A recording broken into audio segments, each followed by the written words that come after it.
திடீரென்று ஒரு நாள் நீங்கள் கோடீஸ்வரர் ஆகிறீர்கள் என்றால் இந்த 10 விஷயங்களை நினைவில் கொள்ளுங்கள். 1. இதை யாரிடமும் கூறாதீர்கள், நெருக்கமானவர்களிடம் கூட. 2. யாரிடமும் சொல்லாமல் உங்கள் கடன் முழுவதும் அடைத்து விடுங்கள்.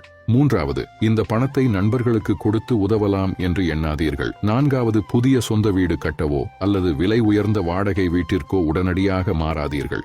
5. தற்போது செய்து கொண்டிருக்கும் உங்கள் வேலையை விடும் அவசர முயற்சி வேண்டாம். 6. வெளிநாடு சுற்றுலா மற்றும் கார் போன்ற ஆடம்பரமான பொருட்களில் காசை வீணடிக்காதீர்கள். 7. சொந்தக்காரர்களிடமும் நண்பர்களிடமும் எந்த தொழிலும் ஈடுபடாதீர்கள். 8. உங்கள் வாரிசுகளுக்கு எக்காரணம் கொண்டும் இந்த விஷயம் தெரியாமல் பார்த்துக் கொள்ளுங்கள். 9.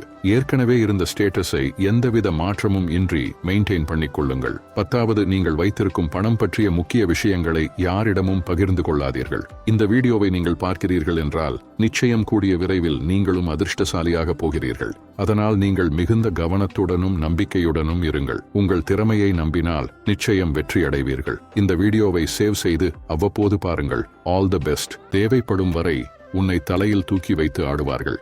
தேவை முடிந்த பின் தரையில் போட்டு ஏறி மிதிப்பார்கள். அன்பு, பாசம், நேசம் இவைகள் உண்மை என்று நீ நம்பிக்கொண்டிருப்பாய். எல்லாம் வேஷம் என்று உணரும் போது நீ நடுத்தெருவில் நிற்பாய். எதை நீ நிஜம் என நினைத்தாயோ அது கனவாக கலைந்து போகும். எது உன் எதிர்காலம் என்று நம்பினாயோ அது கண்ணீராய் கரைந்து போகும். இங்கே பொய்கள் அழகாக தெரியும், போலிகள் நிரந்தரமானதாக தெரியும். நீயாக தெளிவடையாத வரைக்கும் எதையும் மாற்ற முடியாது. எதுவும் மாறாத வரைக்கும் நீ ஏமாற்றப்பட்டுக் கொண்டே இருப்பாய். நீ இதயத்தில் வைத்து நேசித்து நினைவுகளோடு வாழ்ந்து கொண்டிருப்பாய். ஆனால் கடைசியில் துயரங்களை புதைக்கும் கல்லறையாக தான் உன் இதயமும் மாறிப்போகக்கூடும்.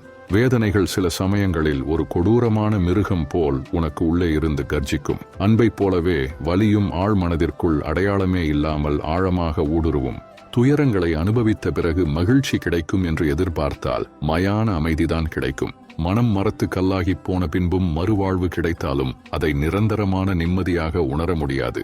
எல்லா துயரங்களும் முடிவுற்றன என்று தோன்றினாலும் உள்ளே ஒரு கண்ணீர் கிணறு தோண்டப்பட்டது போல் உணர வைக்கும்.